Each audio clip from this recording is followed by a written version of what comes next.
नमस्ते बच्चों, आज हम हिंदी सुगम भारती कक्षा 8वीं संयुक्त हिंदी पहली इकाई में से 8वां पद्य देखने वाले हैं। कविता का नाम है कदम मिलाकर चलना होगा। इस कविता के कवि हैं अटल बिहारी वाजपेयी जी। तो सबसे पहले हम कवि परिचय देखते हैं। अटल बिहारी वाजपेयी जी का जन्म 25 दिसंबर 1924 में ग्वालियर शहर यानी मध्य प्रदेश राज्य में स्थित ग्वालियर शहर में इनका जन्म हुआ है। इनकी मृत्यु 16 अगस्त 2018 में हुई है। भारत रत्न पूर्व प्रधानमंत्री अटल बिहारी वाजपेयी जी कवि, पत्रकार एवं प्रखर वक्ता हैं। इनकी रचनाएं जिजीविषा, राष्ट्र प्रेम, एकता एवं ओज से परिपूर्ण हैं। जिजीविषा का मतलब है जीवन की चाह या जीवन की इच्छा या जीवन की कामना भी कह सकते हैं। ओज का मतलब है कांति, बल या तेज भी कह सकते हैं। देखो, इनकी प्रमुख कृतियां हैं मेरी 51 कविताएं, कविता संग्रह है, कुछ लेख, कुछ भाषण, बिंदु बिंदु विचार, अमर बलिदान इत्यादि गद्य रचनाएं हैं। प्रस्तुत नवगीत में वाजपेयी जी ने कहा है कि जीवन में चाहे सुख हो या दुख, परिस्थितियां अनुकूल हो या प्रतिकूल, हमें सदैव कदम से कदम मिलाकर आगे बढ़ना चाहिए। स्वयं अटल बिहारी वाजपेयी जी ने एक भरी सभा में प्रस्तुत कविता कदम मिलाकर चलना होगा, इस कविता का वाचन किया था। इसका एक वीडियो शुरू में हम देखते हैं। चलना होगा, कदम मिलाकर चलना होगा। बाधाएं आती है आए, घृणय प्रलय की घोर घटाए, पांवों के नीचे अंगारे, सर पर बरसे यदि ज्वालाएं, निज हाथों से हंसते हंसते आग लगाकर चलना होगा, कदम मिलाकर चलना होगा।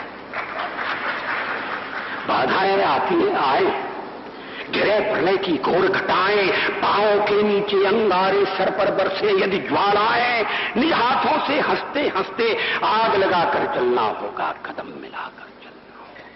हास्य रुदन में, तूफानों में,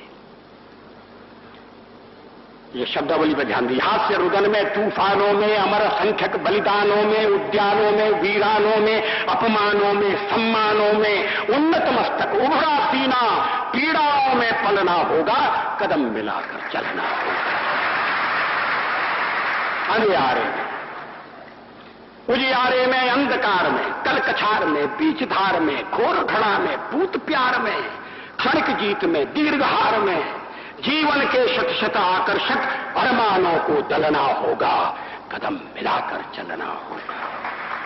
सम्मुख फैला अमर ध्येय पथ, सम्मुख फैला अमर ध्येय पथ, प्रगति चिरंतन कैसी इतियथ, सुस्मित हर्षित कैसे श्रमश्रत, असफल सफल समान मनोरथ, सब कुछ देकर कुछ न मांगते, पावस बनकर ढलना होगा, कदम मिलाकर चलना होगा। प्रस्तुत वीडियो देखने के बाद हमारा पूरा अंग अंग हर्षित हो उठता है, रोमांचित हो उठता है। तो चलो चलते हैं।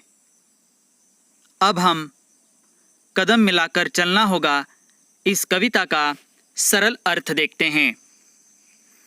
पहला चरण है बाधाएं आती है आए, घिरे प्रलय की घोर घटाएं, पाँव के नीचे अंगारे, सिर पर बरसे यदि ज्वालाएं, निज हाथों से हंसते हंसते आग लगाकर जलना होगा, कदम मिलाकर चलना होगा। इस पहले चरण में कुछ शब्दार्थ है। बाधा यानी रुकावट, प्रलय यानी संकट, अंगार यानी दहकता हुआ कोयला, निज का मतलब है अपना। तो देखो कवि यहाँ क्या कहना चाहते हैं। कवि कहते हैं कि जीवन में तरह तरह की कठिनाइयाँ और रुकावटें आती रहती है। इन रुकावटों से हमें डरना नहीं चाहिए। हमें इनकी परवाह न करते हुए इनका सामना करना चाहिए। कवि कहते हैं कि बाधाएं आती है तो उन्हें आने दो, भले प्रलय की आशंका ही क्यों न हो। हमारे मार्ग में आग के अंगारे क्यों न बिछे हो, चारों ओर से विपत्तियों ने घेर क्यों न रखा हो, पर हमें इनकी परवाह न करते हुए कठिन परिस्थितियों में तपकर अपने आप को निखारना होगा। हमें सदा कदम से कदम मिलाकर आगे बढ़ते रहना है।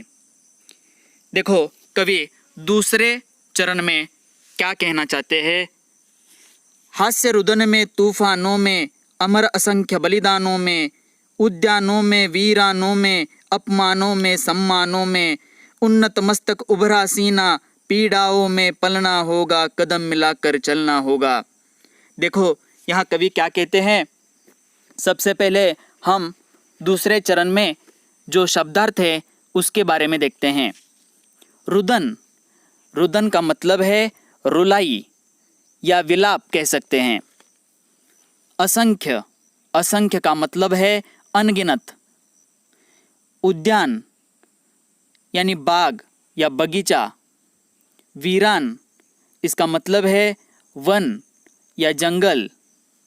अपमान, इसका मतलब है बेइज्जती, निरादर। सम्मान, इसका मतलब है आदर या इज्जत, गौरव भी बोल सकते हैं। देखो यहाँ सम्मान और अपमान ये दो शब्द आ गए हैं। ये एक दूसरे के विरुद्धार्थी शब्द है।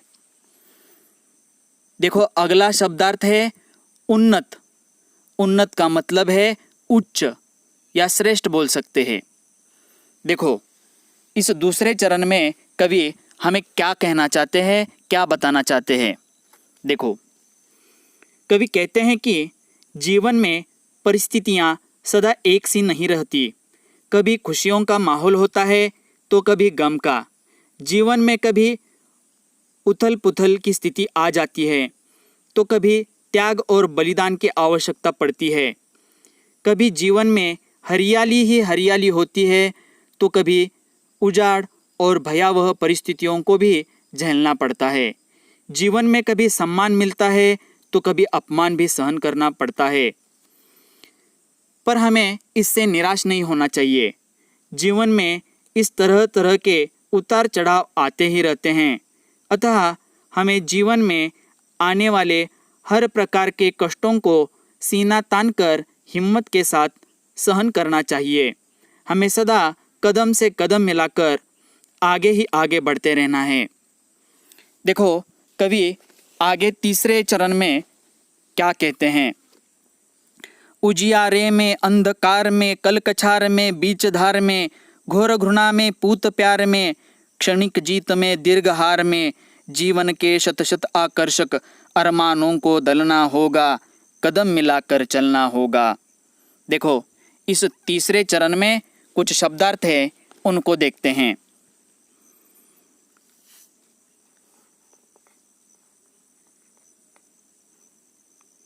कल, कल का मतलब है बगल या पार्श्व। कछार का मतलब है नदी के किनारे की जमीन। घृणा का मतलब है तिरस्कार।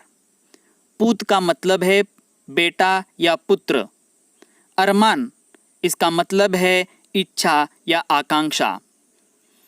दलना, दलना का मतलब है चूर करना, कुचलना, रौंदना या नष्ट कर देना, इस अर्थ में। तो देखो इस तीसरे चरण में कवि क्या कहते हैं। कवि कहते हैं कि जीवन में कभी उजाला होता है यानी सुख समृद्धि का समय होता है तो कभी अंधेरा यानी दुख दर्द का समय होता है। कभी जीवन नदी के कछार की भांति शांत होता है तो कभी वह बीच की धारा की भांति उतल पुतल मचाने वाला होता है। कभी घृणा जैसा अपमान सहन करना पड़ता है तो कभी पवित्र प्यार भी मिलता है। कभी जीत के क्षणिक आनंद का सुख भोगने का अवसर मिलता है तो कभी हार यानी असफलता का दीर्घकालीन संताप भोगना पड़ता है। कवि कहते हैं कि हमें इनकी परवाह नहीं करनी चाहिए। इसके लिए हमें अपनी अनेक लालसाओं और अभिलाषाओं का गला घोटना होगा। हमें सदा कदम से कदम मिलाकर आगे ही आगे बढ़ते रहना है। देखो, चौथे और अंतिम चरण में कवि हमें क्या बताना चाहते हैं। सम्मुख फैला अगर ध्येय पथ, प्रगति चिरंतन कैसा इति अब, सुस्मित हर्षित कैसा श्रमशलत, असफल सफल समान मनोरथ, सब कुछ देकर कुछ न मांगते, पावस बनकर ढलना होगा, कदम मिलाकर चलना होगा। देखो, इस अंतिम चरण में कुछ शब्दार्थ है, देखते हैं। सम्मुख, इसका मतलब है सामने या समक्ष। ध्येय, इसका मतलब है लक्ष्य या उद्देश्य। पथ का अर्थ है मार्ग, रास्ता। श्लथ, इसका अर्थ है थका हुआ। मनोरथ, इसका अर्थ है मनोकामना। मन्नत, इसका अर्थ है संकल्प। पावस यानी वर्षा ऋतु, बरसात। ढलना, इसका मतलब है बहना। तो देखो, इस अंतिम चरण में कवि हमें क्या बताना चाहते हैं। कवि कहते हैं कि हमारे समक्ष हमारे उद्देश्य का मार्ग यदि प्रशस्त है तो हमें निरंतर प्रगति पथ पर बढ़ते रहना है। अब उसकी समाप्ति नहीं हो सकती। हंसी खुशी और प्रसन्नता के माहौल में अब थकान कैसी। असफलता और सफलता दोनों एक जैसी हैं। हमारे लिए दोनों में कोई अंतर न हो।